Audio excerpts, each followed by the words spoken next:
Okay. Yeah. So my first job. Oh God, someone sent me. Uh-oh. Oh yes, okay. Yeah, that was Tanya who sent me the message. We're gonna send.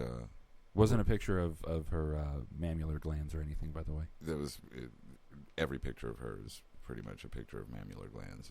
Well, yeah. You can't get past it. Sure you can. It is what it is. Plug. There you go. Cheap plug. Yes. Wow. Could you not find it? I know I've got it. Oh. I know I've got it. So apparently we're going to unwittingly sponsor Taco Bell, but just this one time. I don't care. I'm not worried about it. Dinah says she really wants to puke now. You don't like Taco Bell? You can get some of that. Ooh. What? Well, no, I was thinking about how horrible the combination of whale blubber beer and Taco Bell would be. I kind of got ill. While that's going on, we're talking about jobs we've had and hated, jobs we've had and loved. I've had a ton of jobs. I've had a lot of jobs. I know, man. You've changed jobs more than I change my underwear, and I change my underwear every day. What can I say? I like to do many things. I guess. I like to do many things, and I don't like to be too good at any one good thing. So as soon as I start to excel at something, I immediately move on to something else. Okay. That is some bullshit. I totally pulled that out of my ass. I'm just misguided. So what was your first job you ever had? McDonald's. You really worked at McDonald's? I for real? really did, yes. And in fact, true story, lied on my application. When I was 15, I was about 4 or 5 months short of my 16th birthday, and fucking nailed it. Yes, and by the time the smoke had cleared and they had realized what was going on, I was already a valued member. You were already a valued member. I was already a valued You were member. rocking it. I was kicking ass. I did it for almost 4 years. Really? Yeah. Interesting. And in fact, at one point, I threw little kids' birthday parties. And it's funny that you mentioned that because while I worked behind the grill at McDonald's and behind the frontline counter and all that, absolutely hated it. I just sent it to you, by the way. I despised it. But then I started throwing the birthday parties for the little kids where they bring you out the $3 sheet cake and all that stuff. And we definitely started having a lot more fun after that. And that I would have to say that was one of my favorite. I don't know that it was the favorite, but it definitely was one of them. Well, here's my 2 cents on it. All right. My first job was supposed to be at Hardee's. Gotcha. Except that I showed up 3 days late for training. You say 3 days. I was supposed to be there on a Monday. I thought they said Thursday. I was clearly wrong. And so after I showed up, I was like, yeah, I'm here for training. They're like, no, you're not. Oh, wow. I'm like, oh, well, can I come back for training another time? Nope. How like, are you going to get fired before on your day off? Yep. Wow. So I then was desperate because I couldn't drive a car until I could afford to pay for the gas and the insurance. That was the rule in the house. Gotcha. My mom had an old beater. It was an 1981 Chevy Malibu with a slip 6 V8 engine, which was quite literally the definition of a piece of shit. But hey, it was a car. A car. It was a car. You gotta have a car. So I went over to Taco Bell, which was actually a closer walk for me, and went in there, and I got hired by a woman by the name of Gaylin. That was actually her name, Gaylin. I gotcha.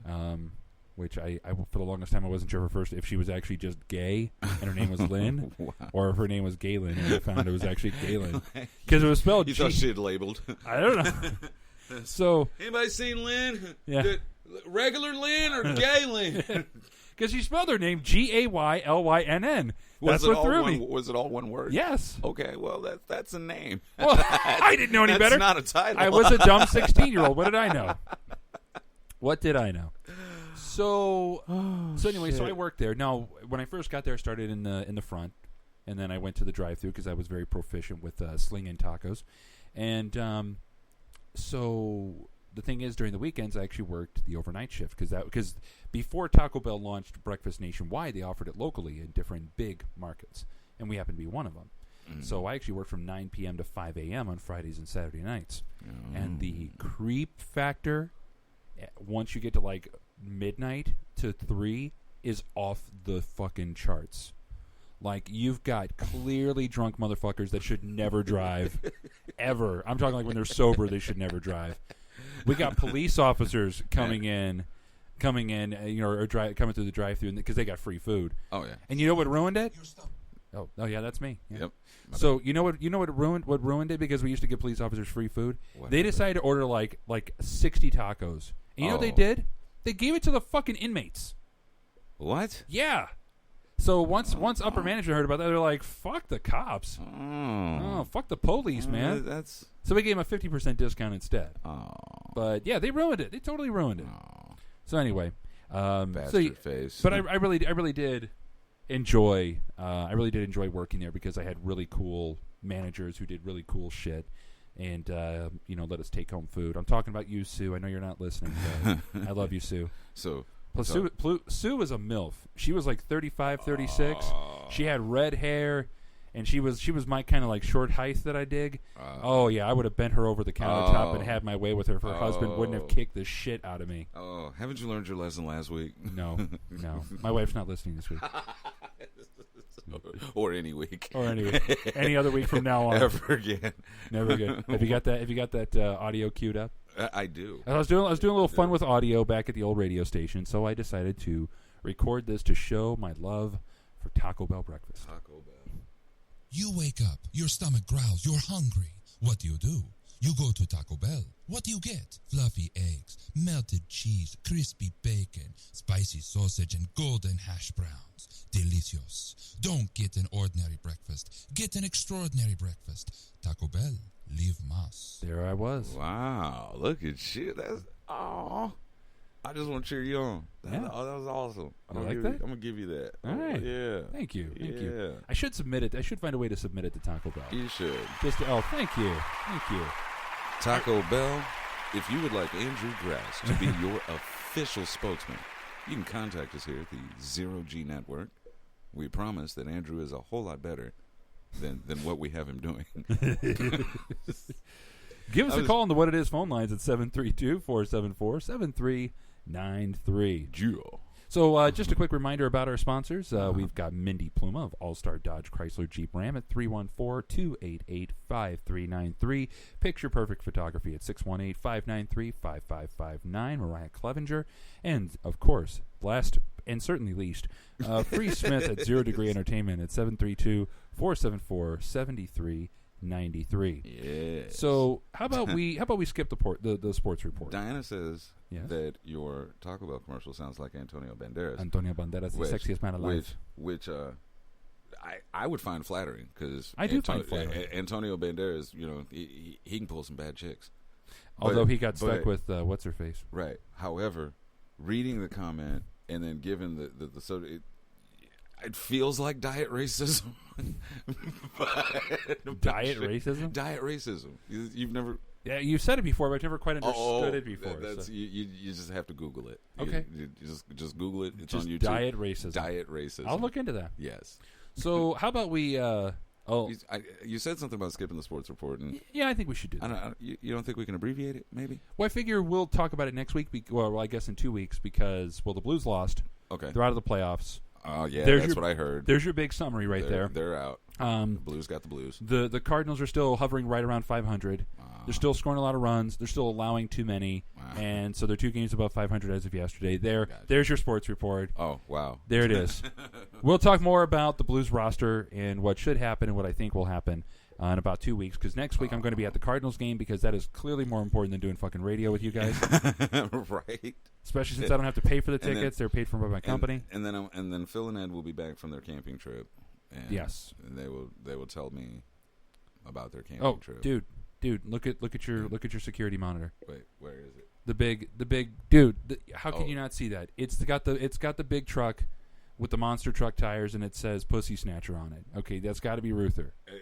Oh my God, that's got to be Ruther. It's he. Hold on, I'm gonna go get him. All right, hold on, get him. So, for those of you who haven't been listening, and for those of you who haven't been paying attention, we have a gentleman who is vying to be the running mate, the vice presidential candidate. Yes, for I think it's the Republican Party. I mean, maybe, not sure. I haven't been really keeping up with politics. Where's that stupid But bastard? there he is. Ruther P. Justice in the studio today. Is this thing on? It is, Ruther. I was just introducing you. Oh, And well, go ahead, yeah, man. And Andrew and I, we run a show here. Okay, Luther, be nice to him. we're doing we're being professional. Okay, I'm always professional. I don't know why the hell you're trying to say you're being professional. You better be professional with me. I'm trying to be the vice president of these here United States of America with Mr. Donald Trump. and how's that working out for you? I've been in contact with some of his people, and they've expressed some interest, but they've had to keep it kind of quiet. Okay, Quiet. And I Fair. say quiet with I don't know why I'm putting my fingers in the air, but with the spirit fingers. with the no, they're not what the hell is spirit fingers? Andrew likes he likes to make sure that you know. It's when you do your finger thing.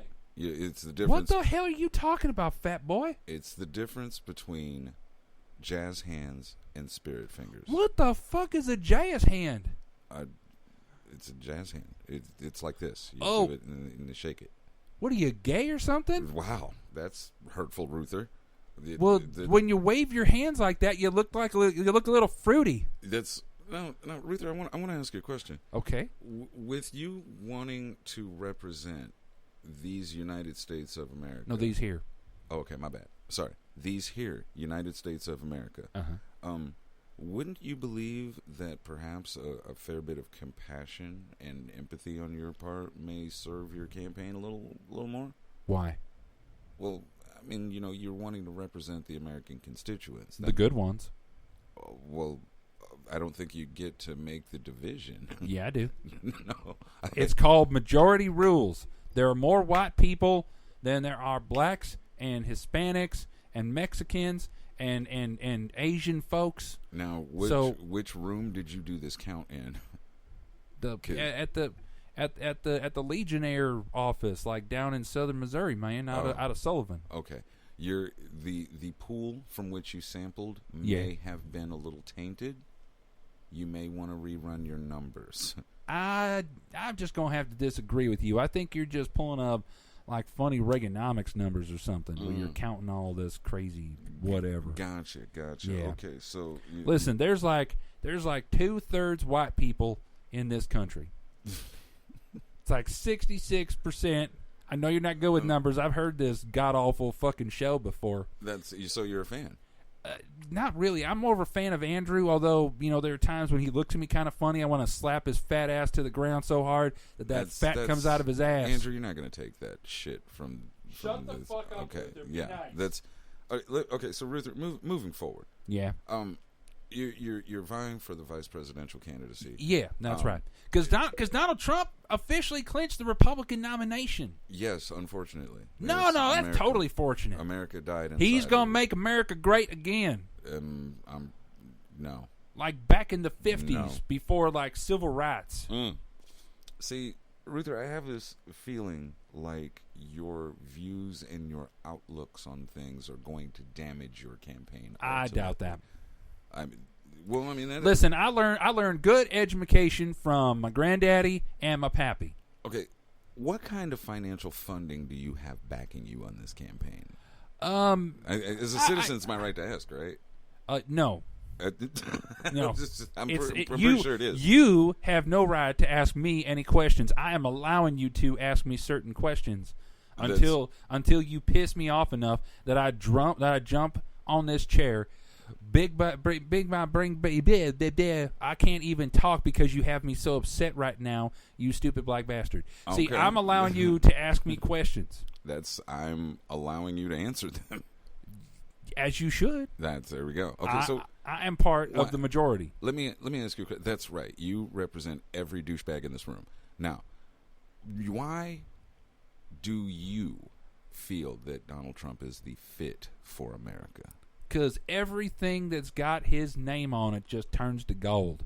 Everything that has his name on it was already stamped in gold when he took it to wherever it was he was putting it up. We need you to be very clear on that. Right. Yeah. Everything with his name on it becomes golden. He is like King Midas.